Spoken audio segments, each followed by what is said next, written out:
حول ولا قوة إلا بالله العلي العظيم.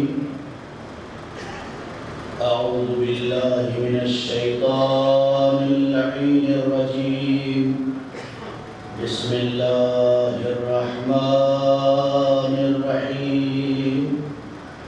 الحمد لله الذي لا يبلغ مدحته القائلون ولا يحصي نعماءه العادون ولا يؤدي حقه المجتهدون. الذي نشر الرياح برحمته وابتدى بالصخور ميدان أرضه.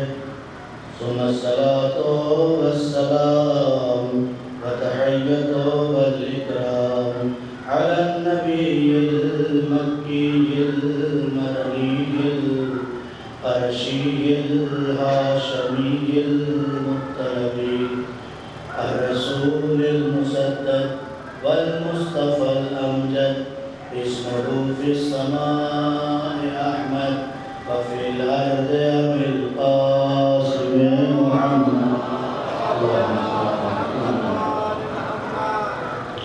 وآله الطيبين الطاهرين المعصومين المظلومين الذين أذهب الله عنهم الرجس وطهرهم تطهيرا.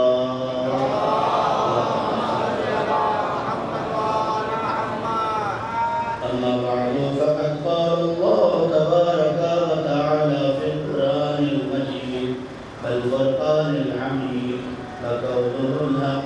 بسم الله الرحمن الرحيم. هل يستوي الذين يعلمون والذين لا يعلمون؟ صلوات مولانا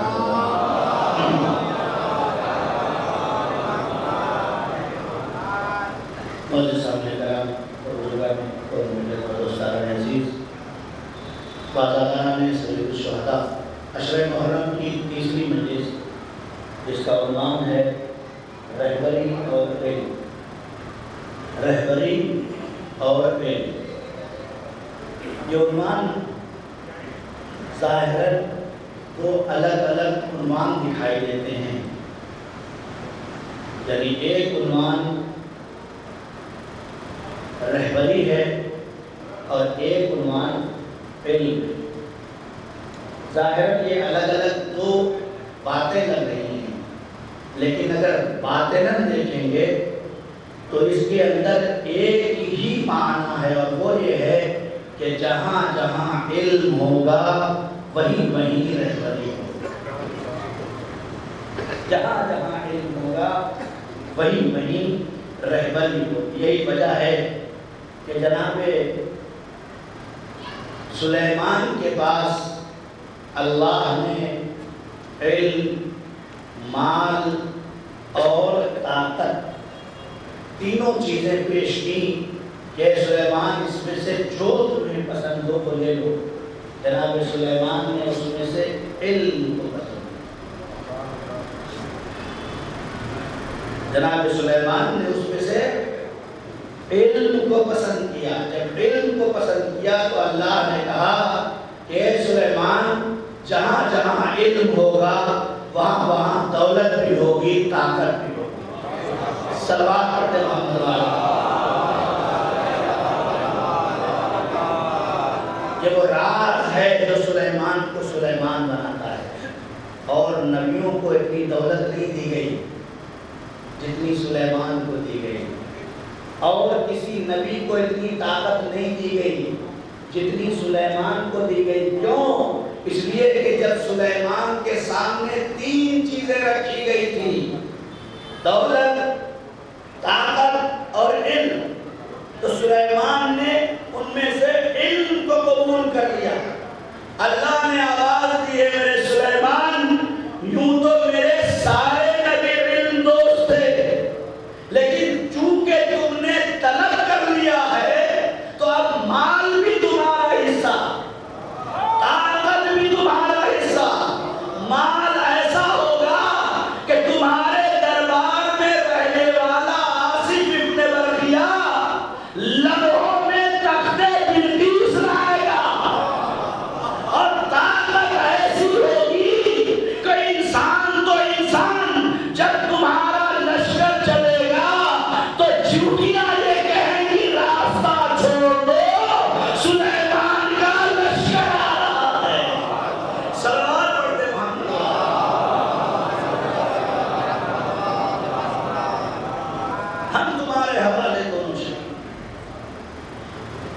علم، طاقت، دولت میرے جیسے مولانا کے سامنے پیش کیا جاتا میں کیا کہتا کہ میرے مالک یہ دنیا بڑی ظالم ہے، اگر پیسے نہیں ہیں تو جینے نہیں دے گی، تو مجھے بس مال ہی مال دے دے، علم لے کے کیا کروں گا۔ لیکن سلیمان جانتے تھے کہ مال تمہاری حیات تک ہے، بس باتیں پہنچ رہی ہے، مال تمہاری حیات تک ہے بس، اور یہ بھی تمہارے لیے اسی وقت تک کام کرے گا جب تک تمہارے ہاتھ پیر چل رہے ہیں۔ ارے بڑے بڑے کمانے والوں کو دیکھا ہے، بڑے بڑے بنگلے بنا لیے، لیکن آخر میں صرف مال کے چکر میں اولاد بھی چلی گئی۔ لیکن جہاں مال کو چھوڑ کر، مال کو اسلام نے، ہاں ایک بات نوجوانوں کے ذہن میں ہے کہ اسلام نے مال کو برا نہیں کہا ہے، نیت کو برا کہا۔ اسلام نے کہیں نہیں کہا مال نہ کمائے، نہیں، اسلام تو یہ کہتا ہے مجھے وہ جوان پسند نہیں ہے جو اپنے گھر میں بیٹھ کے روٹیاں توڑتا ہے لیکن گھر کی ترقی کا خیال نہیں کرتا۔ مولا کائنات فرماتے ہیں کہ میرا چاہنے والا،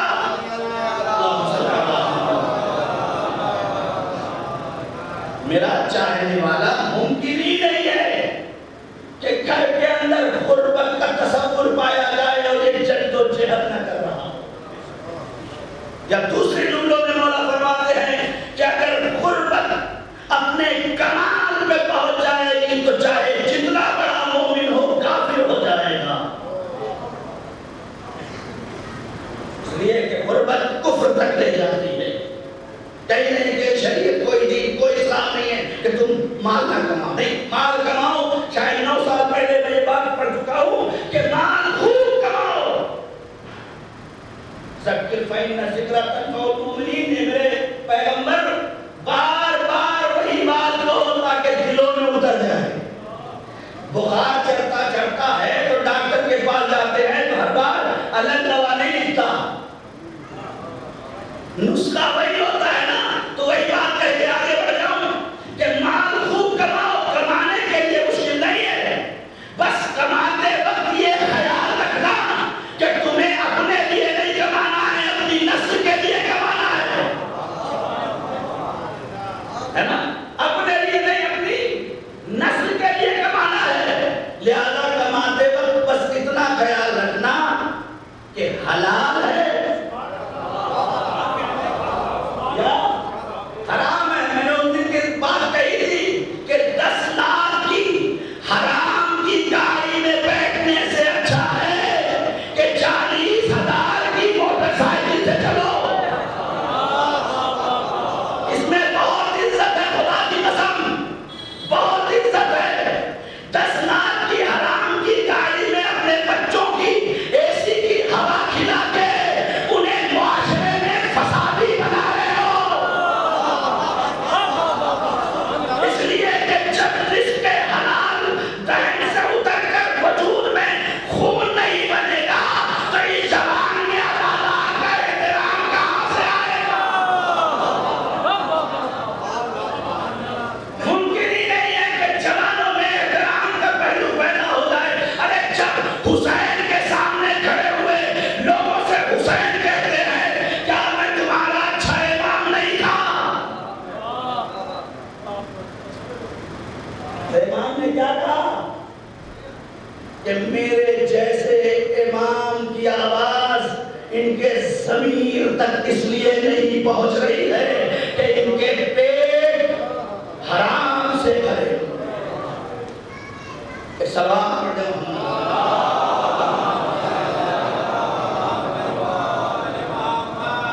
زیادہ کماؤ، خوب کماؤ، کمانے کو منع نہیں ہے۔ خود امام کے زمانے میں امام کے صحابیوں کے پاس بہت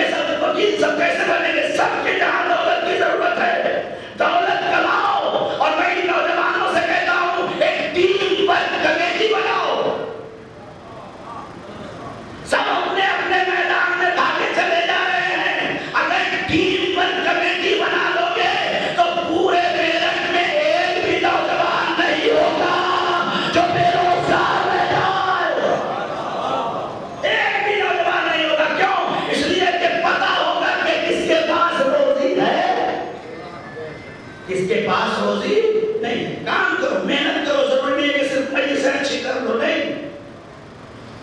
10 دن مولانا کی مجلس کرو، سال بھر رضاکاروں پہ کام کرو.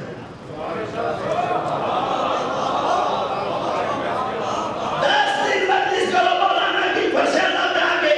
اس لیے کہ دنیا کی کوئی یونیورسٹی ایسی نہیں ہے کہ جہاں 1 گھنٹے میں درس اخلاق بھی دیا جائے، درس ہسٹری بھی دیا جائے، درس علم بھی دیا جائے.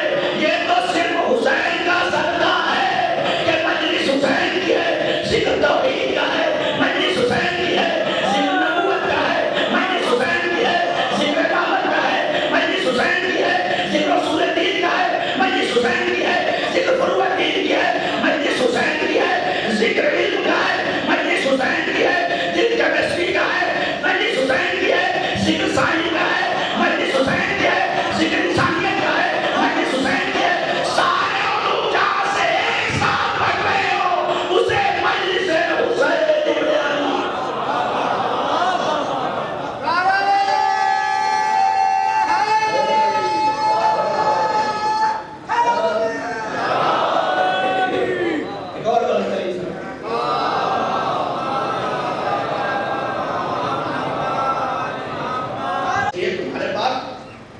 علم کی کمی نہیں ہے، تھیوری کی کمی نہیں ہے.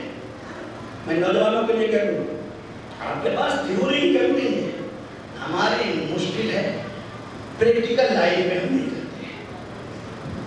ہمیں پتا ہے کیسے ہونا چاہیے لیکن ہم اپنی زندگی میں پریکٹیکل ہی نہیں آتے. جبکہ جب تک آپ اندر تک ہیں تبھی تک آپ کے لیے تھیوری ہے کہ نہیں؟ نوجوان بہتر جائے انٹر تک جب تک آپ پڑھ رہے ہیں. اب تو انٹر میں بھی پریکٹیکل شروع ہو گئے، ورنہ انٹر تک جب تک آپ پڑھ رہے ہیں آپ کو ساری تھیوریاں دے دی جاتی ہیں. لیکن جیسے ہی آپ آگے بڑھے میٹرک کی طرف، اب کیا ہے؟ صرف تھیوری نہیں، جتنا پڑھ چکے ہو اس کو عمل میں لاؤ. جتنا پڑھ چکے ہو اس کو عمل میں لاؤ. 16 سال سے تو مجھے ہو گیا یہاں بیٹھتے ہوئے.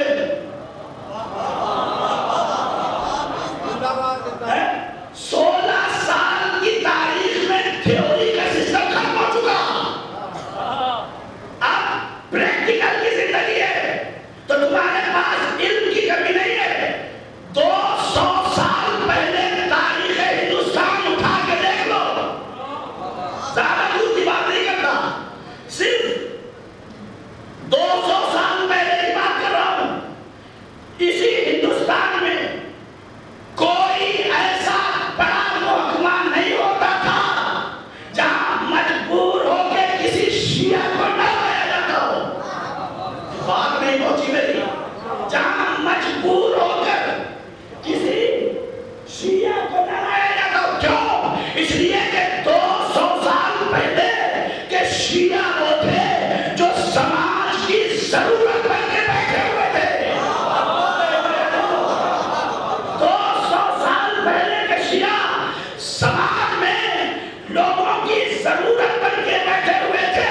اور آج ہماری حال یہ ہے کہ ہم اپنے پڑوسی کی ضرورت پوری نہیں کر پاتے تو معاشرے کی ضرورت کیا پوری کریں گے؟ 200 سال پہلے 10-20 گاؤں کے دور کے لوگ کو بھی اگر ضرورت ہوتی تھی نا تو وہ سید یا میر کا دروازہ تلاش کرتے آتا تھا. تعلیم دیکھ رہے ہیں. آئیے واقعہ سناتے ہوئے چلو. اکبر کا زمانہ سنا ہوگا. اکبر کا نام اکبر بربل کے لطیفے سنتے رہتے ہیں، مشہور ہے. اکبر کا زمانہ ایک بلند ترین سلوات پڑھتے تھوڑا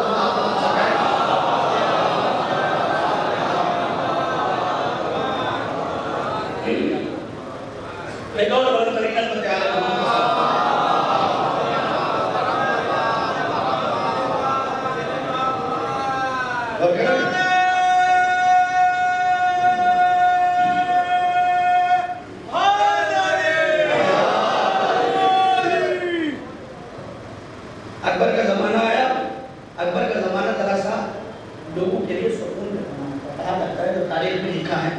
صفحات قرطاس پہ جو اتارے گئے ہیں وہ پڑھا ہوں آپ کے سامنے، کیونکہ میں خالی اس زمانے میں جو لکھا ہوا میں بتا رہا ہوں. کہتے ہیں اکبر کے زمانے میں ہر مسلک کے لوگوں کے لیے بڑا سکون کا زمانہ تھا، جس کو ضرورت ہوتی تھی وہ اکبر سے رابطہ کر لیتا تھا.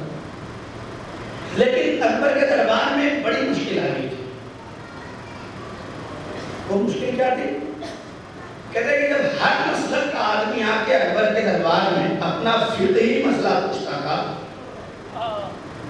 اور اکبر کے درباری علماء جو جواب دیتے تھے تو اس سے وہ مسلک کا آدمی مطمئن ہو کے نہیں جاتا، جو اس کا مسلک اور تھا، سامنے والے کا مسلک اور تھا. اکبر کے پاس یہ بات پہنچی. میں سارے واقعات کو چھوڑتے ہوئے آگے بڑھ رہا ہوں کیونکہ میں واقعات میں وقت نہیں گزارتا، اصل نتیجہ ہے میرے. جلدی اکبر کو لوگوں نے کہا کہ جناب سارا معاملہ تو بہت اچھا چل رہا ہے، بس ایک مشکل آن پڑی ہے. کہا وہ کون سی مشکل ہے؟ کہا مشکل یہ آ گئی ہے کہ جب فقہی مسئلہ آتا ہے اور آپ کے دربار کا عالم اسے جواب دیتا ہے تو وہ اس کے مسلک سے ٹیلی نہیں کرتا اور وہ مطمئن ہو کے نہیں جاتا. تو اکبر نے اپنے وزراء کو بلایا اور وزراء کو بلانے کے بعد پوچھا کہ بھائی اب کیا کیا جائے، کوئی رائے حل ہے؟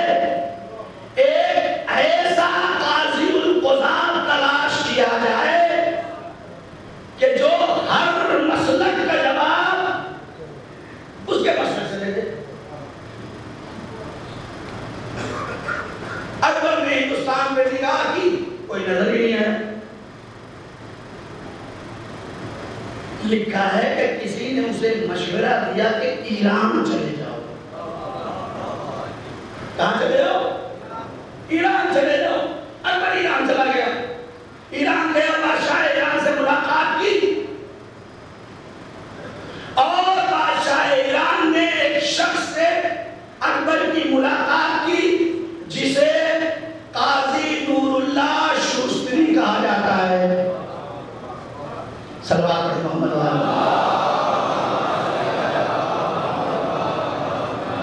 جسے قاضی نور اللہ شوستری کہا جاتا ہے. یہ قاضی نہیں تھے، یہ عالم تھے، یہ فقیہ تھے، لیکن چونکہ ایک ملک میں ضرورت تھی تو بادشاہ نے انہیں اسے ملوایا کہ اب آپ یہاں مسلک علم چھوڑیں. عالم کا کام یہ ہے کہ جس سماج میں جیسی ضرورت ہو ویسا بن جائے. عالم کی ضرورت یہ نہیں ہے کہ بس امامہ لگا کے آگے منبر پہ بیٹھے، نہیں، ضرورت پڑے تو بات جھاڑو دینے کے لیے بھی تیار ہے.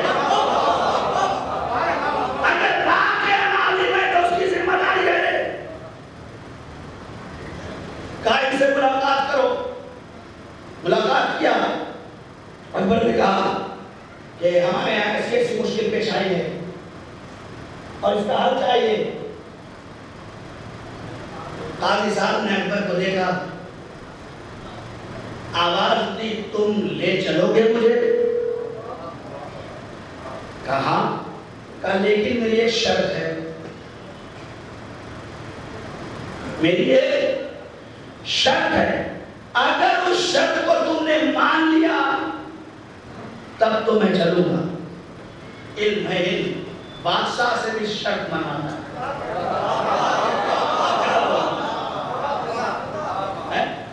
بادشاہ سے بھی پہلے اپنی شرط رکھی. کیوں شرط رکھی؟ قاضی نور اللہ شوستری سیدھے چلے جاتے، آواز دیں گے کہ کل کوئی بھی مورخ لکھ سکتا تھا کہ ہندوستان پورا مل رہا تھا، لالچ میں چلے گئے.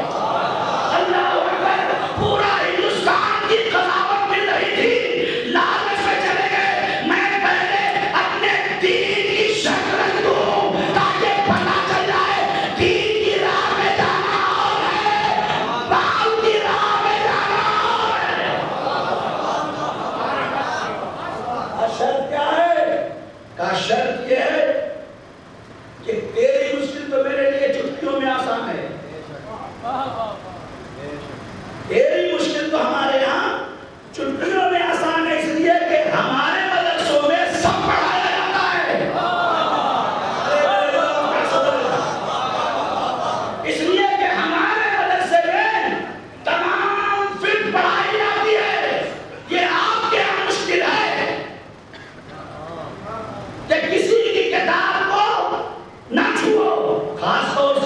شیعہ کی ہے تو میں تو آج تک سمجھ ہی نہیں پایا ہوں کہ شیعہ کیسا چنبک ہے کہ جس سے جتنا روکا جا رہا ہے. پوری دنیا میں آپ دیکھ رہے ہیں جس سے جتنا روکا جا رہا ہے لوگ کھینچ کھینچ جا رہے ہیں. کیوں؟ اس وجہ اس کی یہی ہے کہ مشک کی خوشبو کو جتنا چھپاؤ گے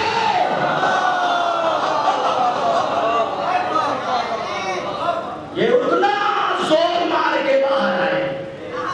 کل کی مجلس میں انشاءاللہ سناؤں گا کہ علم کی زبان اور علم کے ہاتھوں میں اثر کیا ہوتا ہے. بات جلدی ختم کر دوں. شرط کیا ہے؟ شرط بتا دو. کا شرط یہ ہے کہ میں سارے مسلک کے جواب ان کی فکر سے دوں گا، لیکن جو بھی آئے گا حنفی آئے گا حنفی مسلک سے جواب دوں، شافعی آئے گا شافعی مسلک سے دوں گا، مالکی آئے گا مالکی مسلک سے جواب دوں گا. یہ بالکل ویسے ہی اثر ہے جیسے بغیر تشبیہ کہوں علی کہہ رہے تھے اگر اہل توریت ہو تو توریت سے جواب دوں، اہل انجیل ہو تو انجیل سے جواب دوں، اہل قرآن ہے تو قرآن سے جواب دوں. لیکن یہ عالم تھا، اس نے کہا ہر مسلک سے جواب دوں گا. شرط بسکتی ہے کہ شافعی کو شافعی مسلک سے جواب دینے کے بعد اسے فقہ جعفری بتاؤں گا.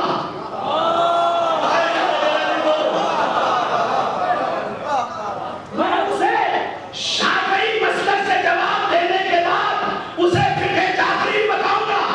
مالکی آئے گا تو مالکی کتاب کے حوالے کے ساتھ ساتھ جواب بھی دوں گا، لیکن مسئلہ فقہ جعفری بتاؤں گا.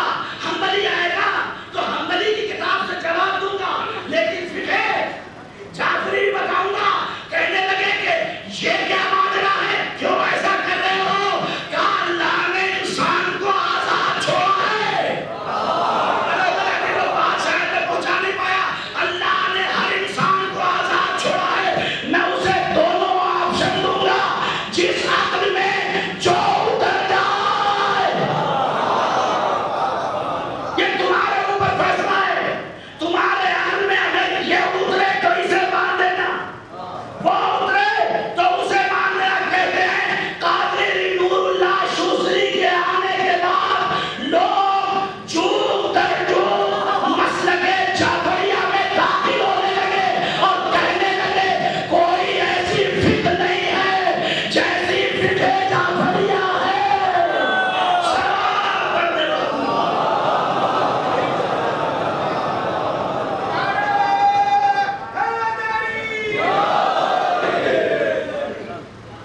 جب ایسا علم رکھتا ہے تو آج شیعوں کی زیارت کا مرکز بن جاتا.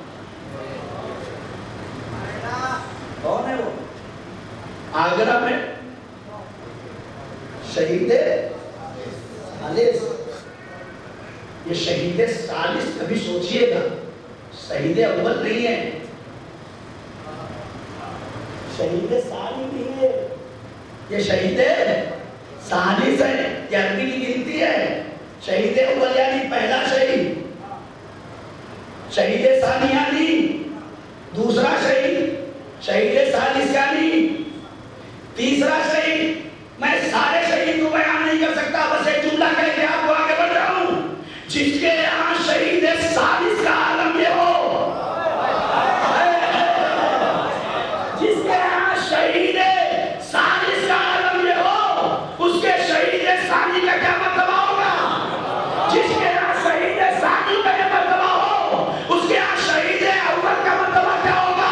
ارے اسی لیے روایت میں ہے کہ عالم دین نے خواب میں دیکھا جناب سیدہ دو بچوں کو لیے ہوئے آ رہی ہے. اسے پڑھا دو. صبح اپنی مسجد میں بیٹھے تو کیا دیکھا؟ دو بچے ماں لیے چلی آ رہی ہے. کائنات نے دیکھا ایک سید رسی بن گیا، ایک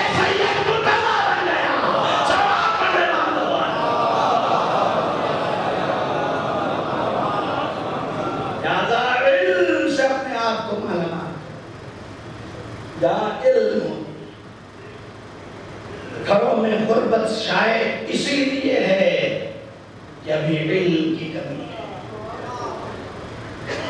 اپنے گھر کے اجالے مت دیکھو، اس لیے کہ صرف اپنے گھر کے اجالے دیکھنے والے آخر میں اندھیرے میں چلے جاتے ہیں۔ ہم اس ہر نوجوان کے لیے جملہ کہہ رہا ہوں، ہماری نظر کوتاہ نہیں ہونی چاہیے۔ ہم علی کے چاہنے والے ہیں تو اپنے دشمن کو بھی شربت پلاتا، ہم حسین کے ماننے والے ہیں ضرور کے لشکر کو پانی پلاتا۔ لہذا آپ کی نظر صرف اس پہ نہیں ہونا چاہیے کہ ہمارے شیعہ کمیونٹی غریب نہ رہے، نہیں، ایک اتنا بڑا کام کر جاؤ کہ پورے علاقے سے غربت کا صفایا۔ یہ ارادہ اور عزم لے کے اٹھو، جب تک کہ یہ فکر نہیں ہوگی کامیابی نہیں مل سکتی۔ ایک فقیہ کا واقعہ ہے تو ان کے بابا نے پوچھا کہ بیٹا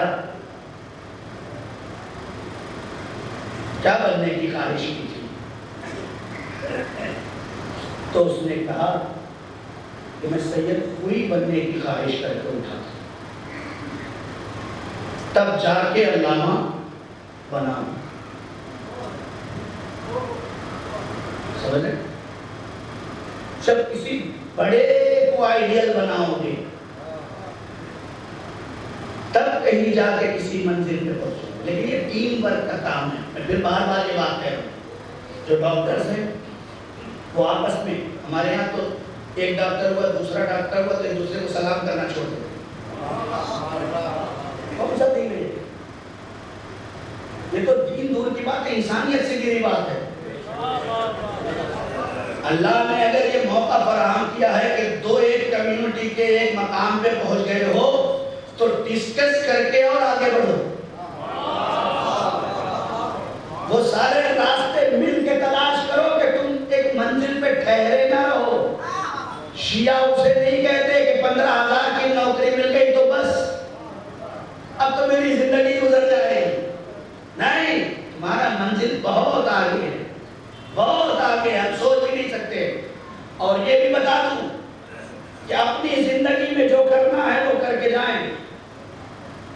آخری بات ہے وہ ختم ہو رہی ہے، اپنی زندگی میں اپنے ہاتھ سے جو کرنا ہے وہ کر کے جائیں، اس لیے کہ جتنا کمایا ہے بعد میں بچے لڑیں گے، کچھ کریں گے نہیں۔ دو چار کی بات ہے، میری بات نہیں ہے، مولا کی بات ہے۔ اگر میں کہوں تو آپ مجھے بھی بس اوقات مولا فرماتے ہیں جو کرنا ہے اپنی زندگی میں کرو۔ نبی کریم کے زمانے کے بعد نبی کا ایک سپاہی صحابی، اس کے بہت بڑے باغ کھجوروں کے تھے، گھر کے گھر بھرے رہتے تھے، اور ایک دن ایسا آیا کہ بڑی دنیا سے جانے لگا تو ایک وصیت کا کاغذ لکھا اس نے اور لکھا کہ میرے بعد میرے اس کمرے کی ساری کھجوریں پیغمبر اپنے ہاتھوں سے خیرات کر دیں۔ پیغمبر اپنے ہاتھوں سے خیرات کرنے سے مر گیا۔ کاغذ پیغمبر اکرم کے سامنے پہنچا، نبی نے دیکھا، اٹھے گئے، پورے کمرے کی کھجور خیرات کیا، کہا اسے صاف کر لو۔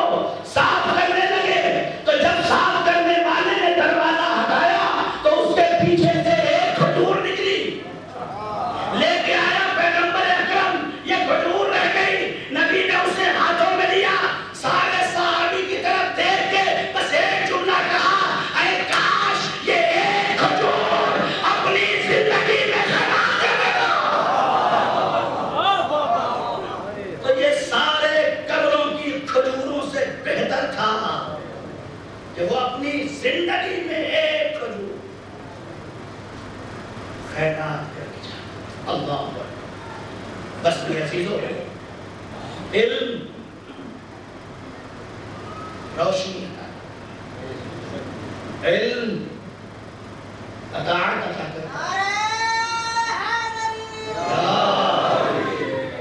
علم ترقی عطا کرتا ہے۔ اگر علم ہو، علم نہ ہو اور شجاعت ہو تو بیٹا باپ کی بھی ماننے کو تیار نہیں. لیکن اگر علم ہو اور شجاعت ہو تو نکلی ہوئی تلوار بھی بھائی کے کہنے پہ علم کا نتیجہ ہے. کوئی تاریخ نہیں کہتی کہ جس عباس کو یہ کہہ کے آگے بڑھایا گیا ہو کہ کربلا آنے دو، کربلا آنے دو، کربلا آنے دو. میرے شیر یہ کربلا نہیں ہے، میرے بھائی یہ کربلا نہیں ہے، میرے عباس یہ کربلا نہیں ہے. تو عباس کربلا پہنچ گیا، شمشیر کو نظام سے باہر نکال چکا. یہاں پہ کوئی طاقت نہیں ہے جو عباس کو روک سکے. میں جملے بدل دوں، خود حسین میں اب اتنی جرأت نہیں ہو رہی ہے کہ عباس کو روک سکے. لیکن علم ہے، علم. حضرت ابوالفضل عباس اپنے وقت کے فقیہ ہیں. اسی لیے علماء آج بھی لکھنے میں پریشان ہیں کہ معصوم تھے یا نہیں. علم علم جب ہوتا ہے تو ذمہ داری کا احساس ہوتا ہے، ذمہ داری کا احساس ہوتا ہے. اور آہستہ آہستہ یہ باتیں دنوں تک اتارنے کی کوشش کرتا ہوں. جب علم کی طرف انسان بھاگتا ہے اور علم ہوتا ہے تو 6 مہینے کا بچہ بھی جو جانے کے لیے اپنی ذمہ داری نبھانے کے لیے نہیں چل رہا تھا، جب علم کے کان میں یہ کہہ دیتا ہے کہ میرے لال ہرملا کا 3 پھال کا تیر کون ہے، ذمہ داری کا احساس ہوتا ہے. تو وہ آغوش جہاں آرام مل رہا ہو اسے چھوڑ کر ذمہ داری کی طرف آتا ہے. کوفے کے حالات بہت خراب تھے. قیس ابن مسعر پہلے شہید ہو چکے، حانی ابن عروہ پہلے شہید ہو چکے. اس کے بعد امام حسین علیہ السلام نے خط لکھا، ھذا رجل فقیہ وابن عمی وثقتی، یہ رجل فقیہ، یہ میرا بھروسے مند اور یہ میرے چچا کے بیٹے ہیں مسلم. اگر علم نہ ہوتا تو کبھی اپنی ذمہ داریوں کا احساس نہ ہوتا، بلکہ بڑے بڑوں کی طرح کوفہ چھوڑ کے بھاگ جاتے. لیکن نہیں، کیونکہ علم سے آغاز ہے. علم انسان کو ثابت قدم بناتا ہے. چلے، روایت کہتی ہے کہ پوری مسجد بھری تھی. جناب مسلم پہنچے ہیں، لیکن جب نماز پڑھ کے پلٹے ہیں تو روایت کا جملہ ہے کہ فردن واحدہ، صرف مسلم تنہا ہے، صرف مسلم تنہا. بہادر کتنے تھے ہم سوچ بھی نہیں سکتے. جیسے مسلم کوفے کی گلیوں میں جنگ کرنا شروع کرتے ہیں تو وہاں کا مالک خط لکھتا ہے کہ جتنی فوج ہو سکے جلدی جلدی بھیجتے جاؤ. تو وہاں سے جواب آتا ہے کتنے آدمی آ گئے؟ کہا ایک ہے، صرف ایک ہے. کہا اتنے ایک ہے یہ اتنی فوج؟ کہا پہچانا نہیں، یہ بنی ہاشم کا شیر ہے. اتنے شجاعت ہیں. چاہتے تو جنگ کرتے گلیوں سے بھاگ کے مدینہ پہنچ جاتے. نہیں، کیوں؟ اس لیے کہ حسین نے ذمہ داری رکھی تھی، اے مسلم تمہیں کوفے میں فتح کرنا، کوفے کو اپنی یادگار بنا دینا. حسین کا قافلہ جا رہا ہے. 3 روایتیں ہیں، یا غازریہ میں خبر ملی، یا مزدورہ میں خبر ملی، یا سعدیہ میں خبر ملی. تینوں میں سے کہیں بھی خبر ملی ہو، اور تینوں جگہ کی روایت الگ ہے کہ پہلی جگہ پہ 2 آدمی آ رہے تھے کوفے کی طرف سے. جیسے حسین نے اس کی طرف جانا چاہا، وہ دونوں حسین سے کٹ کے نکل گئے، کہیں مجھے مسلم کی خبر نہ دیتی پڑ جائے. 2 بار ایسا ہوا کہ کوفے سے آنے والوں کی طرف حسین بڑھ کے جا رہے تھے، لیکن وہ حسین کو چھوڑ کے بھاگ جاتے تھے کہ میں کس زبان سے کہوں کہ مسلم کی شہادت ہو گئی. روایت کہتی ہے مقام غازریہ میں جب پہنچا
ربنا تقبل منا انك انت السمیع العلیم۔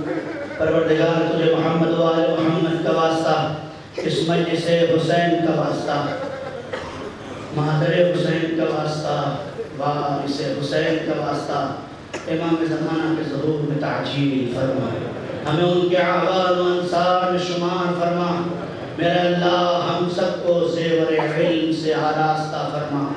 اے میرے اللہ تجھے محمد و آل محمد کا واسطہ حقیقی کل علم جو ہیں ہم سب کی معرفت اور ان کی راہ پر چلنے کی توفیق عطا فرما۔ اے میرے اللہ جو بیمار اور بیمار کربلا کے صدقے میں شفا کامل و عاجل عنایت فرما، جو بے روزگار ہیں انہیں روزگار عطا فرما، جو یتیم غریب بیوائیں ہیں ان سب کے نام نفع کا غیب سے انتظام فرما۔ اے میرے اللہ یتیم اور غریب بچیاں ہیں ان سب کی شادی کا غیب سے انتظام فرما۔ اے میرے اللہ جو بے اولاد ہیں انہیں اولاد نرینہ عنایت فرما۔ اے میرے اللہ جو صاحبان اولاد ہے ان کی اولاد کو نیک اور صالح بنا۔ میرے اللہ پہلی اور آخری دعا امام زمانہ کے ظہور میں تعجیل فرما، ہمیں ان کے اعوان و انصار میں شمار فرما۔ ربنا تقبل منا انک انت السمیع العلیم۔